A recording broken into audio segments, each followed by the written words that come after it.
and we could see the searchlights and flares as helicopters and landing craft searched the water around Antelope for survivors. And the next morning, 24th of May, burnt out, gutted, a final explosion broke her back. She split in two, and as the red-hot deck and superstructure touched the water, steam and smoke mixed and billowed up across San Carlos Bay. Antelope was gone.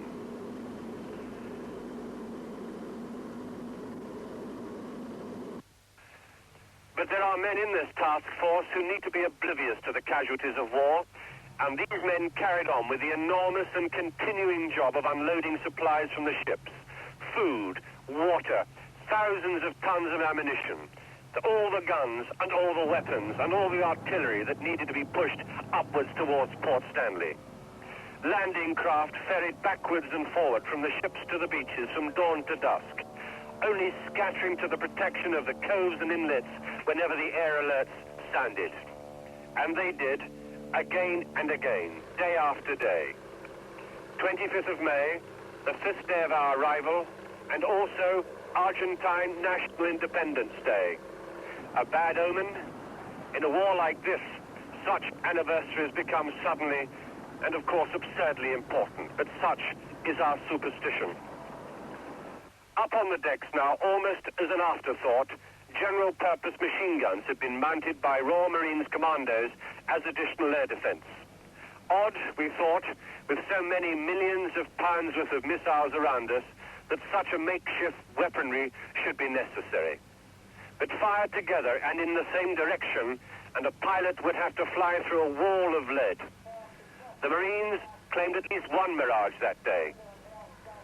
4 Mirages attacked us that afternoon, 3 went down. The pilot ejected in front of us. A landing craft brought him back to the ship that he'd tried a few minutes before to destroy. He was badly injured with cuts and a broken leg. And the Naval Surgeon Commander, Douglas White, said the man had flown jets for the last time. He ejected from his aircraft, pulled into the ship by one of our landing boats. He has got a complete fore and aft dislocation of his left knee, probably rupturing some of his thigh muscle. He had a dislocated left kneecap patella bone, which I've reduced the dislocation. We've now wrapped him up. He's got a nasty lot of bleeding around the joint. He will probably be in plaster for 2 to 3 months, I'd think, at the minimum, if they don't operate on him immediately. What's going to happen to him now? Well, I believe he'll be very lucky if he's flying jet aircraft again, but of course his skills are such that he may well be able to fly non-jet aircraft. I suspect, you see, that he did that ejecting through the hatchway of the canopy of the aircraft. Or wrongly, we have the feeling of being beleaguered. Probably wrongly, if we are to believe all the information given us. There are combat patrol Harriers in the skies overhead, the Marines' Rapier missiles ashore, and their own Seacat missiles aboard our own ship, HMS Fearless. Sophisticated electronic watchdogs to protect us all. It's odd, then, that we get the greatest comfort from the old Second World War Bofors guns by the bridge. The crew on Bofors port gun have already claimed 2 hits, and another probable, and we want to believe them. The unloading of supplies seems never-ending, or rather, until this war is settled, it will be never-ending. And what a route of resupply, 8,000 miles all the way down from Blighty, running the gauntlet of possible Argentine submarines and probable Argentine aircraft. We wondered if it wouldn't have been much safer to unload it at night and got out of the way of the air attacks during the day, steaming out to sea beyond air range. Logistically, though, this wasn't possible. So the landing craft and evening 2 more protected anchorages. Sir Galahad and Sir Lancelot, the 2 knights of the fleet, are both supply ships. Both were still full of supplies when bombs hit them. The bombs did not go off. Up until then, they had survived. Sir Galahad's bomb was diffused, and it moved under its own steam past us, but Sir Lancelot had to be towed and pushed ever so gently into an anchorage by landing craft. Her decks were packed with vehicles and munitions, and deep inside her were 2 unexploded bombs. even as she passed us a few hundred yards away, with the hole in her hull quite visible, men inside were cutting their way through steel bulkheads to get to the bombs to defuse them. We held our breath as she passed us. Thursday evening, almost dark, and the Argentines caught us by surprise again. 4 Skyhawk aircraft came in over the hills very suddenly while many of us were still below deck, and they hit the Marines' beachhead at Ajax Bay with bombs setting off explosions in ammunition dumps. One went through the field hospital, and men died in the explosions that followed. Casualties were brought to our sick bay and to the sick bays in other ships around us. It was a bitter end to a week in which there had been so few casualties ashore. It began for them, and where for some it ended within the week. The hospital at Ajax is set up in a derelict meat refrigeration plant, and for the first few days it was ideal, as any emergency field hospital can be in these conditions. There was dirt, there was dust, and there was damp. It made the risk of infection high, but the wounded brought here were young, strong men whose resistance was good. To many, the alternative to Ajax was death. On Thursday, 27th of May, in the evening, Argentine Skyhawks bombed the base. A 1,000-pound bomb went straight through the field hospital, exploding on an ammunition dump beyond. 2 more bombs lodged in the roof without exploding. They're still there. To move them, to try to defuse them, risked the demolition of Ajax. So the surgeons and every man working with them, from anaesthetist to orderly, from the Royal Navy, Army and Marines, worked on, fully aware of the threat above them. I've said it before, there is so much bravery here, it goes unnoticed. In the first 10 days of this war, over 300 casualties, British but mostly Argentine, all the wounded of the fighting were brought into Ajax, and in the same time, exactly 100 major operations, major surgery, including amputations, were completed. 10 a day for 10 days. And in that time, according to Surgeon Commander Rick Jolly, every man who arrived alive at Ajax left it alive.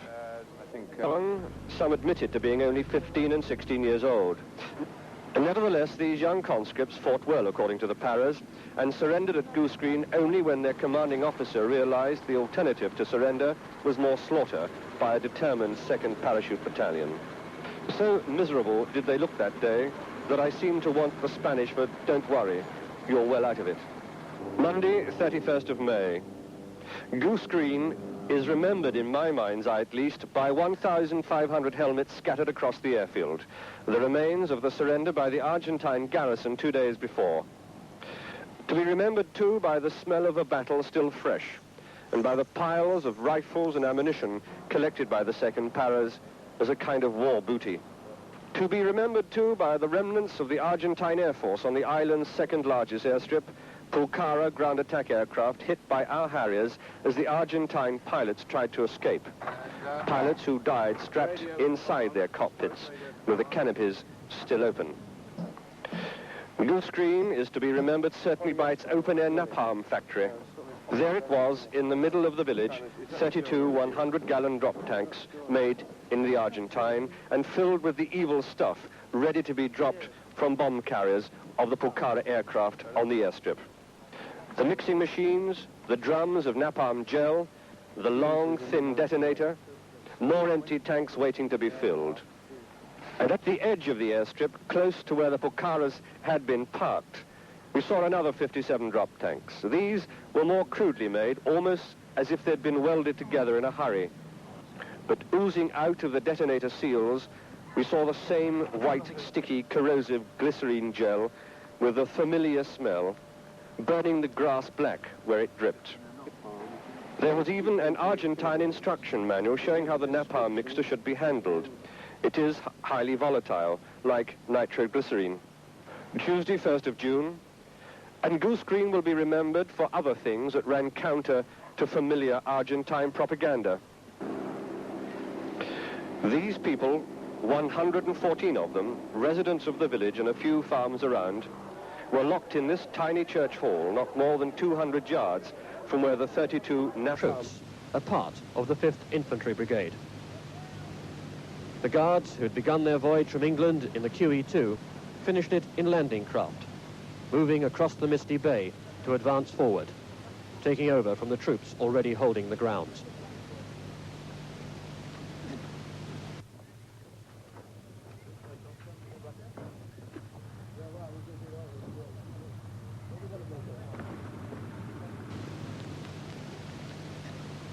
All day there was a steady march of men, fresh men, ready for combat.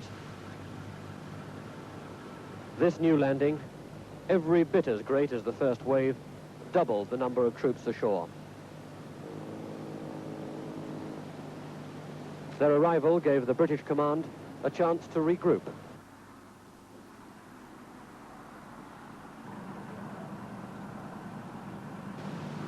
By now, so many troops and supplies had come ashore that the beach and the tracks were a morass of mud, evidence of the weight of the British advance.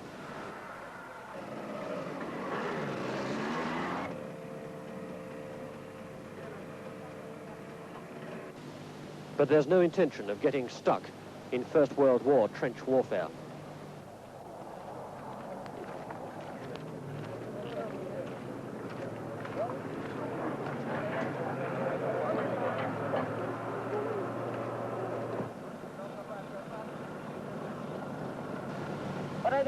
The Gurkhas are already here, digging in across the island. Some of their forward positions are within sight of Port Stanley. The advance continues.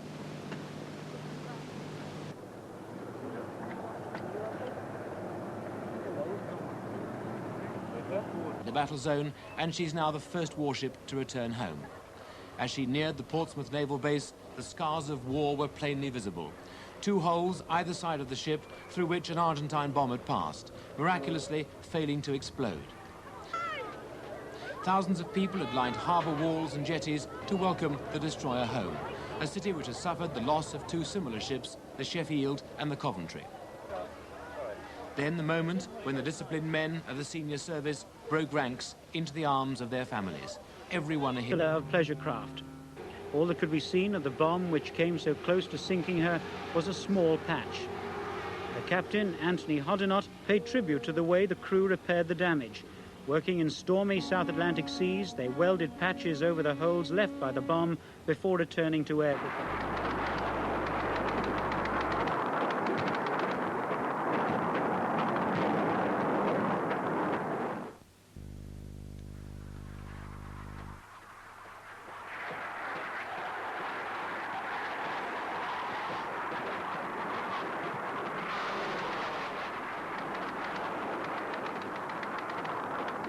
An estimated 40 Argentine aircraft took part in the air attacks on the first day of the San Carlos operation, when much of the British fleet was in San Carlos water.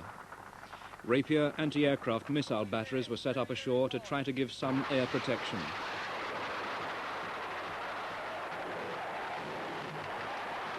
But although 16 Argentine fighter planes were shot down either by missiles or by Sea Harriers flying almost continuous combat patrols, some Argentine Mirages and Skyhawks did inevitably get through to drop their bomb loads on the ships below.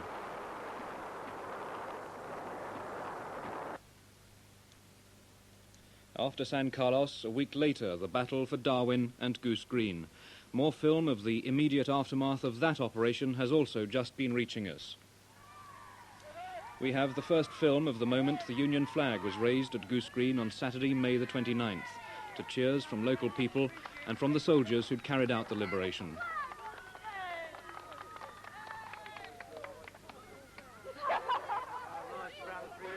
For the men of the 2nd Battalion, the Parachute Regiment, it was a day for some relaxation after the battle which had lasted more than 24 hours. At Goose Green Airfield, the weapons discarded by the Argentines after the surrender had been agreed between British and Argentine commanders. Some Argentine officers were able to pack their belongings into suitcases and leave their positions apparently in no great discomfort.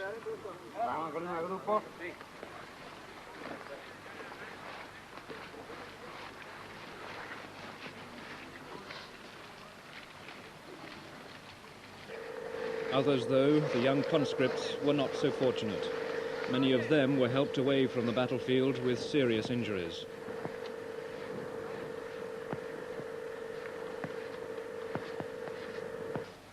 Others were left shivering and miserable in the freezing weather.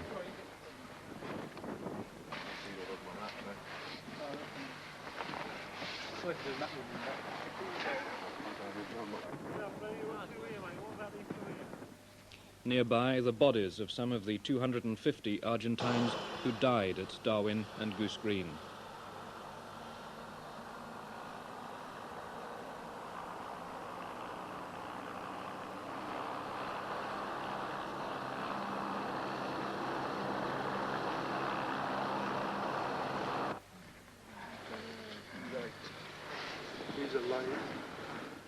In different times and in different circumstances, with smoke from peat fires drifting across the moorland, it could have been a picturesque scene.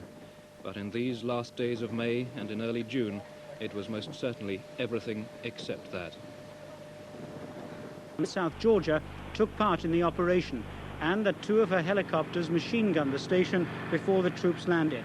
The Argentines landed illegally on the island in 1976 and have remained there despite a series of protests by Britain. The South Sandwich Group are part of the Falkland Island dependencies. The full extent of the battle became apparent. Argentine soldiers made their way back to the British lines to give themselves up. Dozens had been injured. They huddled together for warmth in the biting wind.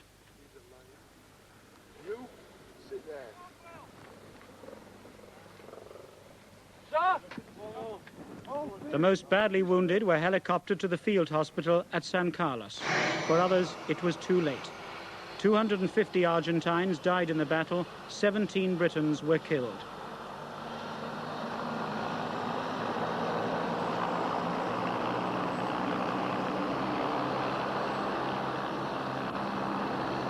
Everywhere there were little groups of dead lying under ground sheets or lying on pieces of corrugated iron.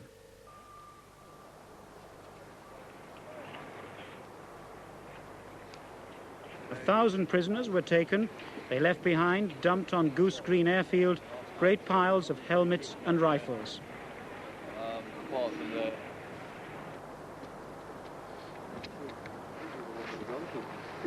And behind the airfield, the bigger weapons, some howitzers surrounded by shell cases. They left behind as well several booby traps, like this tripwire in front of a shallow trench with pointed sticks in it. For the civilians, it was a time for celebration. The Pucaras signed autographs, and the Goose Green residents brought out the drinks.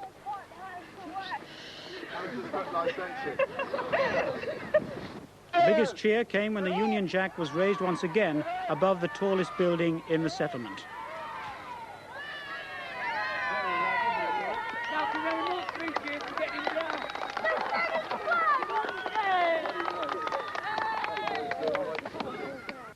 Our next pictures show Argentine air attacks on ships in San Carlos water. Our troops were ashore at this stage, but Canberra and several other warships were now sitting targets. Several Mirage jets screamed in low. They dropped their bombs, but missed.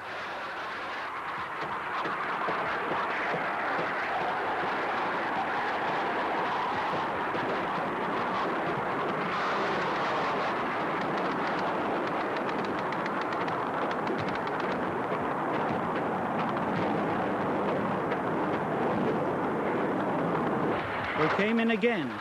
Bombs thunder into the water yards from our ships.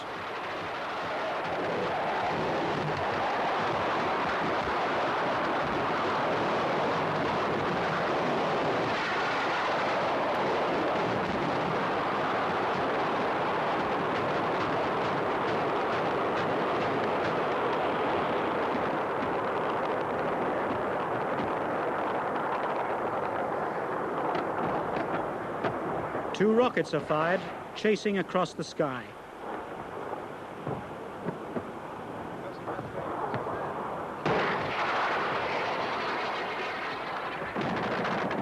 One missile locks onto a target and explodes.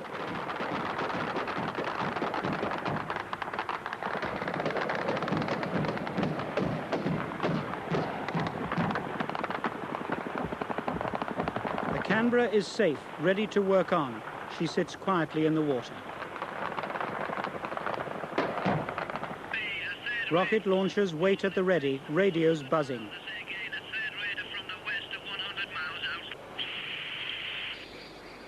But for the moment, it was over, and the enforcement of the bridgehead... Trips of over 7,000 miles to deliver food and equipment. The planes are refueled in mid-air by supporting Victor tanker aircraft. It's the only way the Hercules can make the return trip to the Falklands. Our defence correspondent Christopher Wayne has been on one of the vital supply missions. In the distance are the Falkland Islands and the purpose of this trip. We're going to be making half a dozen dropping runs over a DZ, a dropping zone, which is beside Sapper Hill, southwest of the town of Stanley itself. We'll be dropping from an altitude of 700 feet, and like all these operations, that's hazardous. So we have to wear special protective clothing, May vests and survival parachutes. Now the sounds you will hear on the intercom will be the pilot calling action stations. 15 seconds later, the navigator will say red on, and that's a warning that the red lights have come on in the hold to tell the air dispatchers that we're approaching the dropping zone. 10 seconds later, the instruction green on. The air dispatchers will start to push the load pallets forward, and you'll hear the load master say load moving, load gone. And a few moments after that, these vital electronic spares will be in the hands of the Navy so that they can be taken out to the warships in the task force. Action station. Action station. Steady, steady, right to touch. Right. Right. Looking good. Right. Right. Red on. Red on. Green on. Load moving. Load gone. Red on. Red on. Lights out. Lights are out. Two good parachutes. And you clear right. Left. Left. Red on. Red on. Green on. Green on. One load moving. And gone. Two loads moving. And gone. Two good loads. Red on. Red on. Lights out. Lights are out. Red on. Red on. Lights out. The BBC crew were able to get the first pictures of Port Stanley airstrip since the final battle that ended the Argentine occupation. It had been damaged, but not put entirely out of action by British air attacks. Until the airstrip is fully repaired, the town of Port Stanley will rely on the Hercules for drops of supplies. The damage sustained by the Falklands capital is clearly visible, although it looks peaceful enough now. And the Falkland waters, which were the scene of the first Argentine invasion, are now used by ships of the British fleet. It's probably the last bit of the Falklands the Argentine prisoners are seeing before being taken home. We're retreating into the capital, giving up their positions in the surrounding hills under fierce attacks from paratroopers, Gurkhas and other units of the British forces. The Argentines had sustained heavy casualties, and a Red Cross centre had been set up near the town, perhaps a little too close to the fighting for comfort. At this point, the Argentine film crew meet some British paratroopers.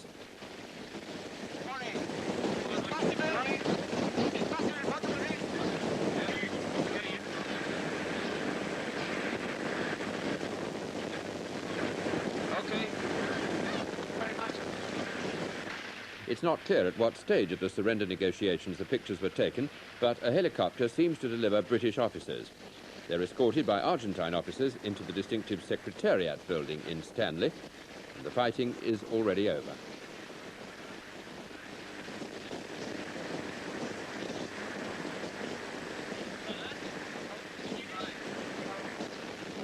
On the beach, an islander is obviously delighted to see the paratroopers.